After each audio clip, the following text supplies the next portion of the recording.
Olá, amigos. No ar, mais um programa Admirável Mundo Novo.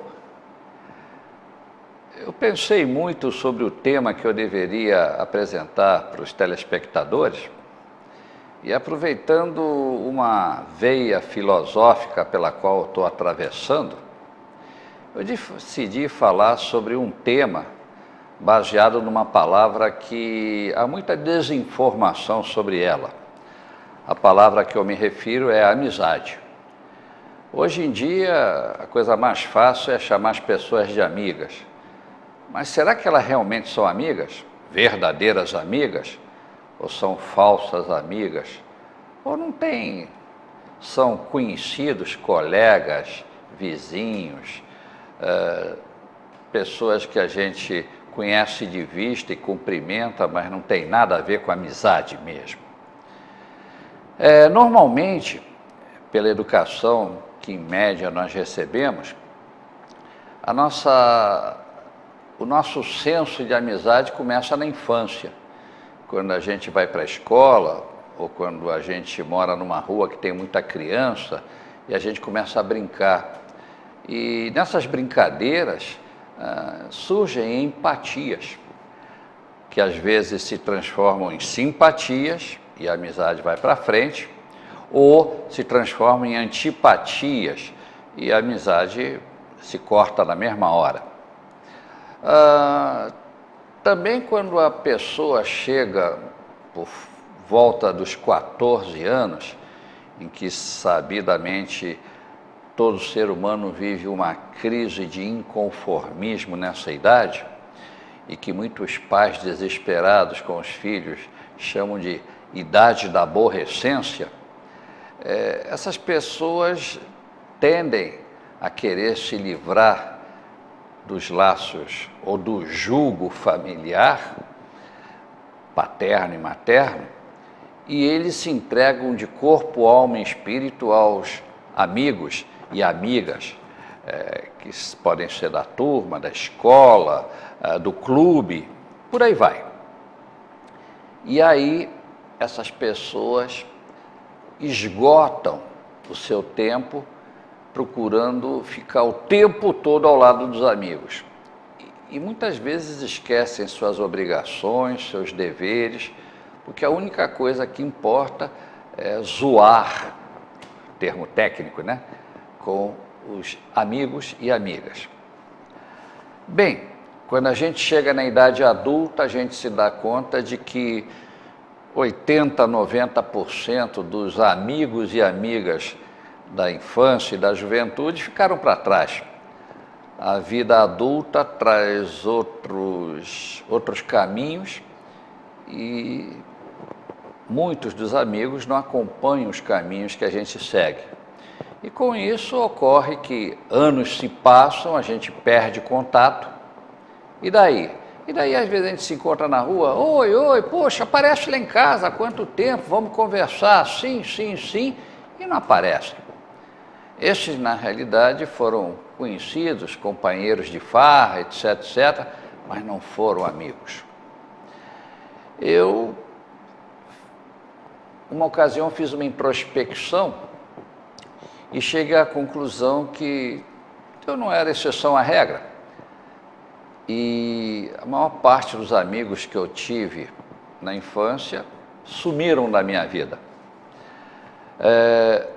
Mas eu tive muita sorte, porque ficaram pouquíssimos, mas ficaram amigos. E hoje eu peço licença para fazer um pleito de gratidão pela ventura de eu ter tido amigos fiéis e dedicados. A eles eu dedico esse programa. Então, meus amigos, em 1953, meu Deus, eu era fissurado em excursões, varar mato, subir montanha, explorar cavernas.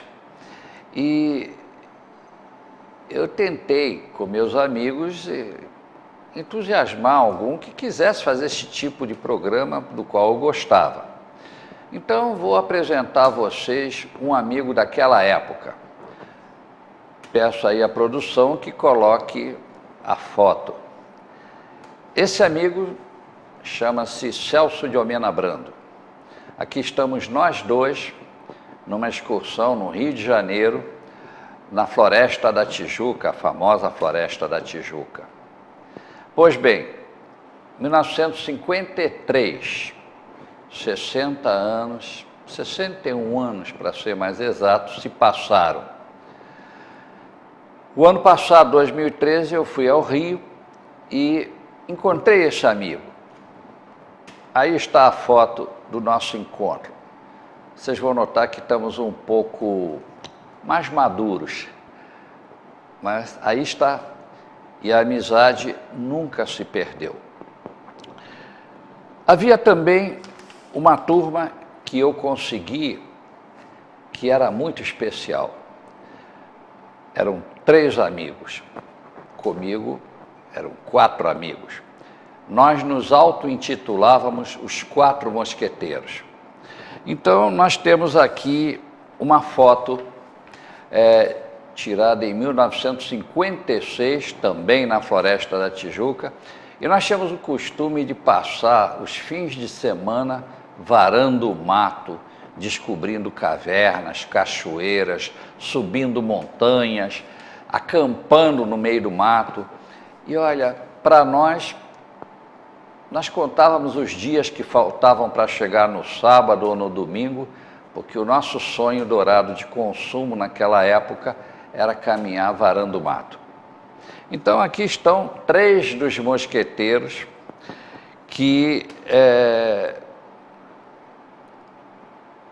vou nominá-los: Flávio Marciage Leal, Antônio Werneck Freitas, Paulo Roberto Roli e este criado que vos fala. Pois bem, em outra foto, já cá estamos nós de novo.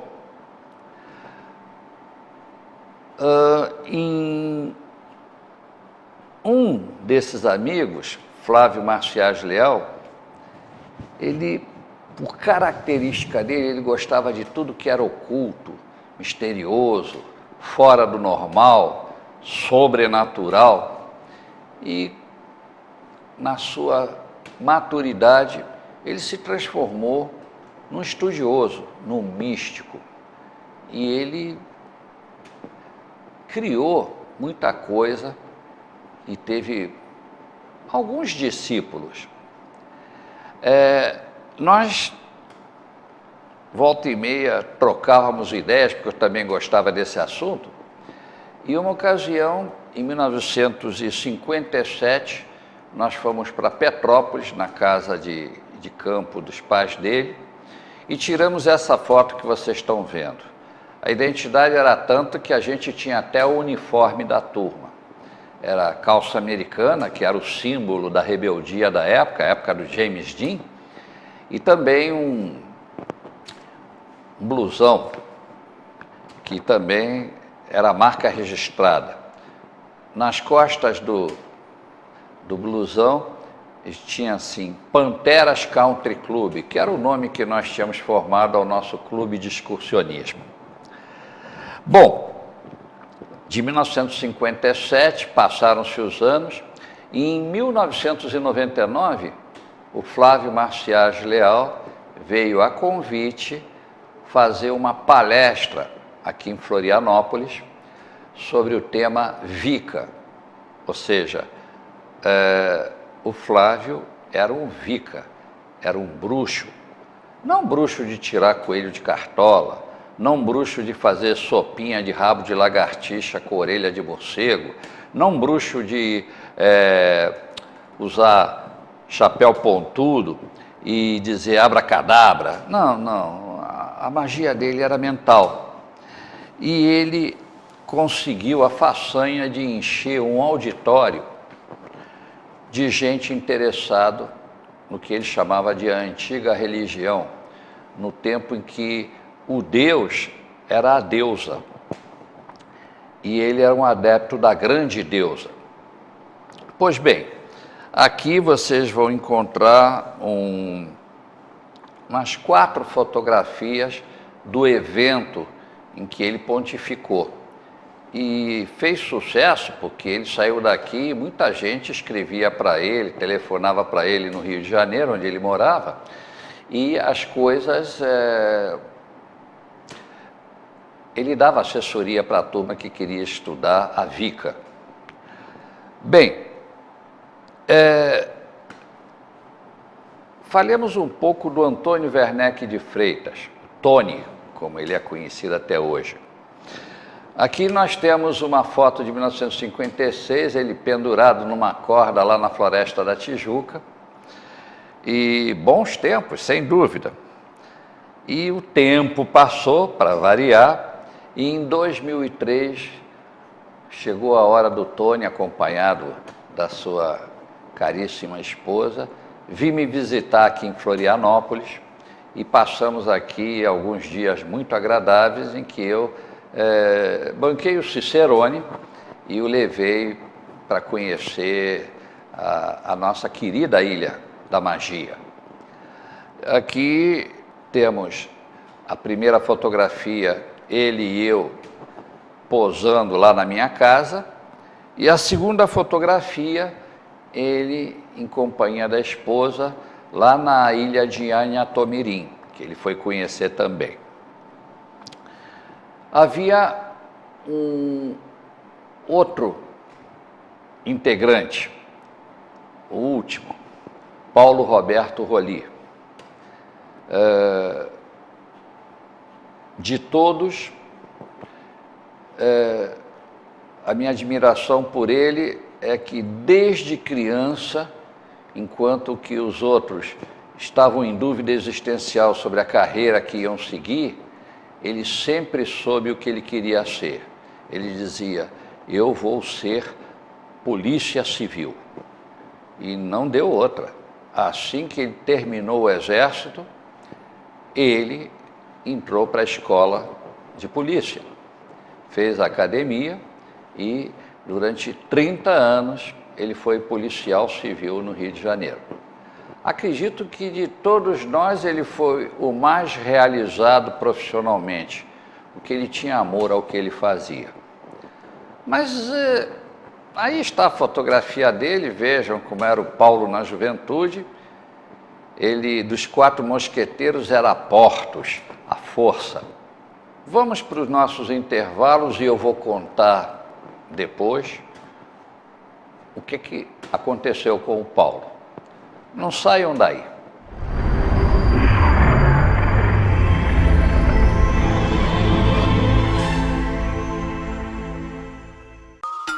Olá, estamos começando mais um programa. Tudo muito relacionado, né? Você assiste a TV Floripa em seu computador. Basta digitar www.tvfloripa.org.br.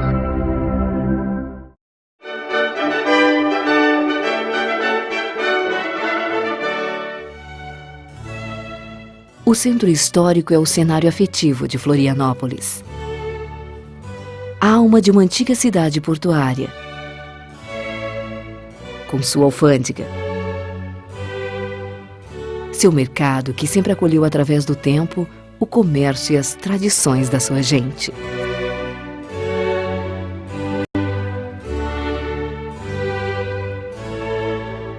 Construções de formas inesquecíveis para seu povo, como o antigo Miramar.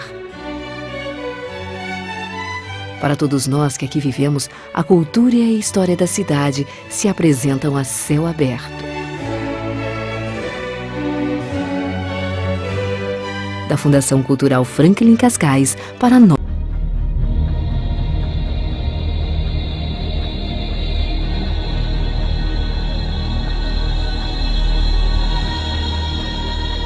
TV Floripa. Você vê, você ouve, você sente a diferença.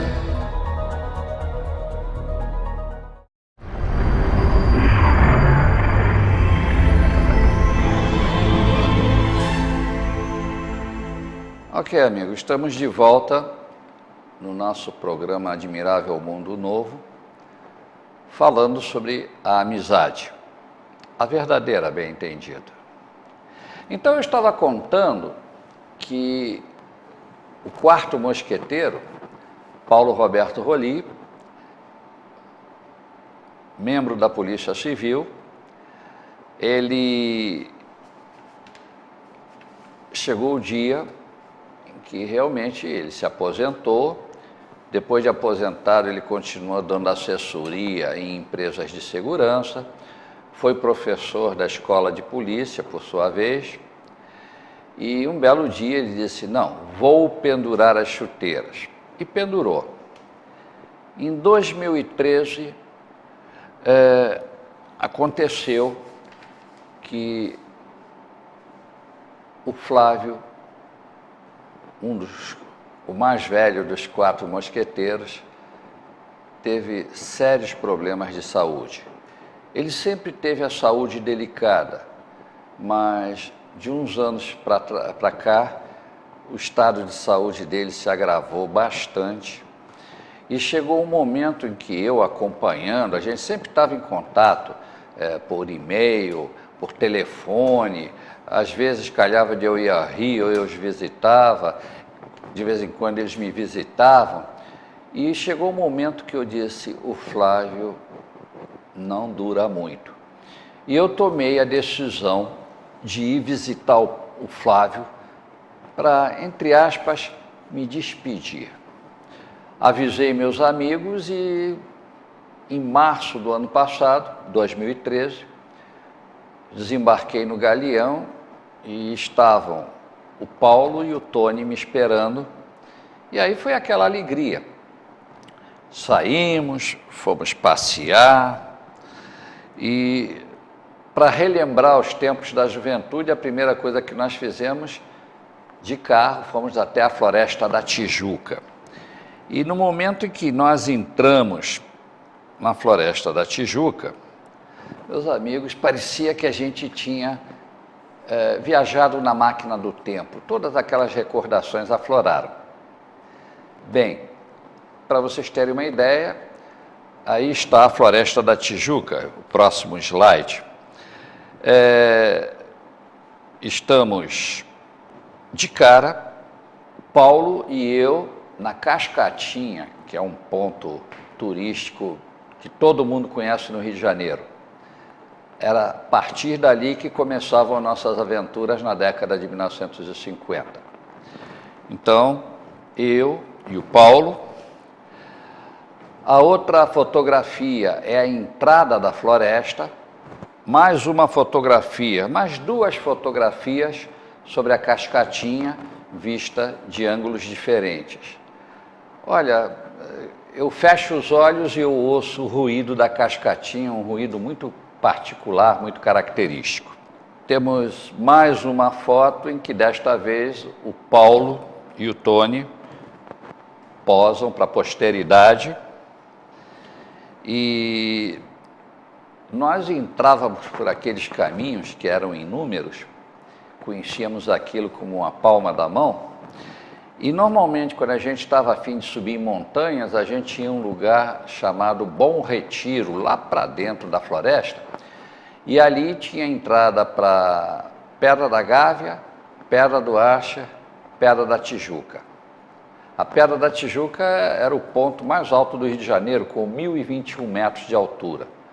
Lá de cima a gente descortinava um panorama, principalmente à noite, que era inesquecível. Parece que a gente tinha um tesouro de pedras preciosas, todas faiscando as luzes da cidade.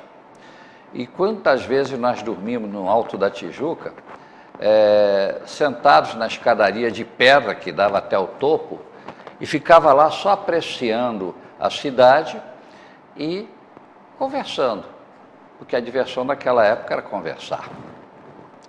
Bom, então aqui estamos Paulo e eu, no Bom Retiro, que era onde começava a subida pesada pelo meio do mato. E também não ficamos lá, olha, passamos quase que meio expediente dentro da Floresta da Tijuca, relembrando os lugares pelos quais a gente caminhava. E depois também, como saco vazio não fica de pé, aí fomos almoçar.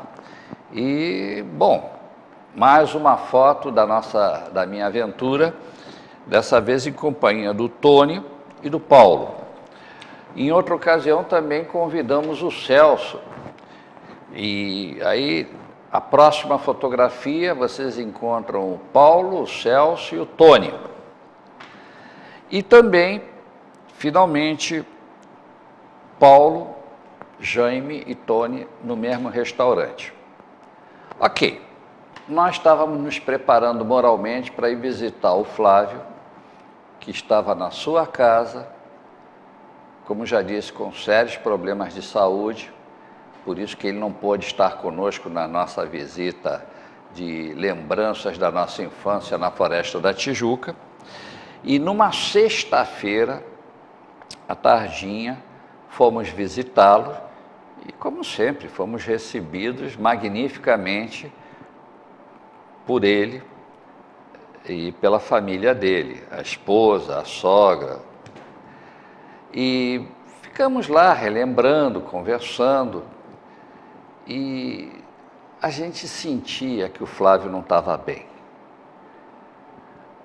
Olha, aquilo, por um lado, estávamos contentes de estarmos todos juntos, mas havia uma sombra de tristeza, principalmente no Tony, no Paulo e em mim, porque nós sentíamos que aquela era a última vez que os 4 mosqueteiros estavam se reunindo.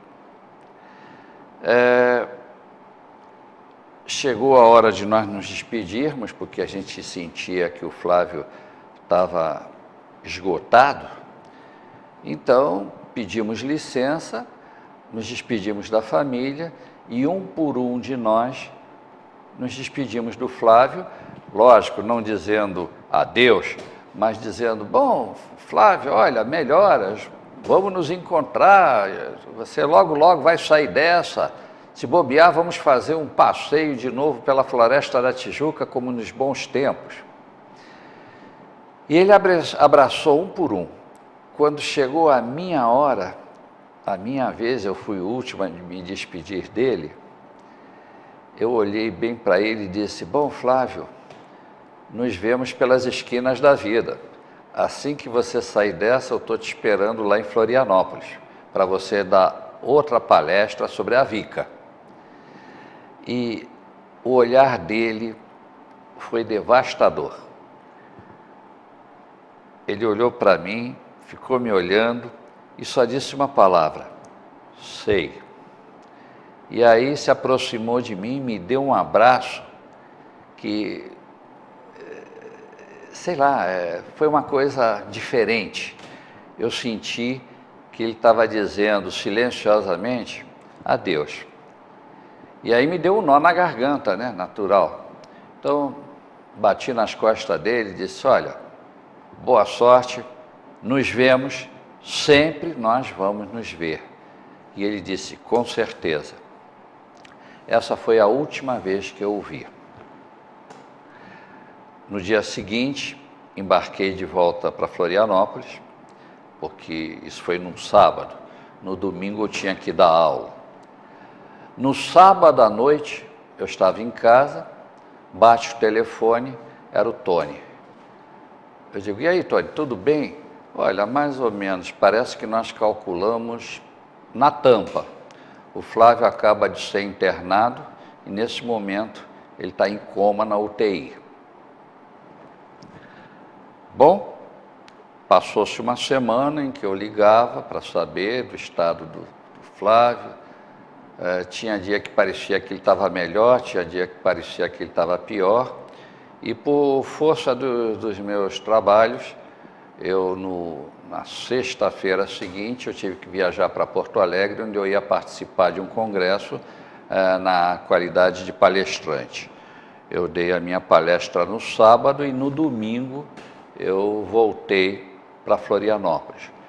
Quando eu estava indo de carro para o aeroporto Salgado Filho, às 8 horas da manhã de domingo, para pegar o avião, bate o meu celular, eu atendo e era o Tony. Jaime, a essa hora da manhã tu já imagina o que é que eu vou te dizer, né? E aí eu disse, faleceu? Faleceu. essa madrugada?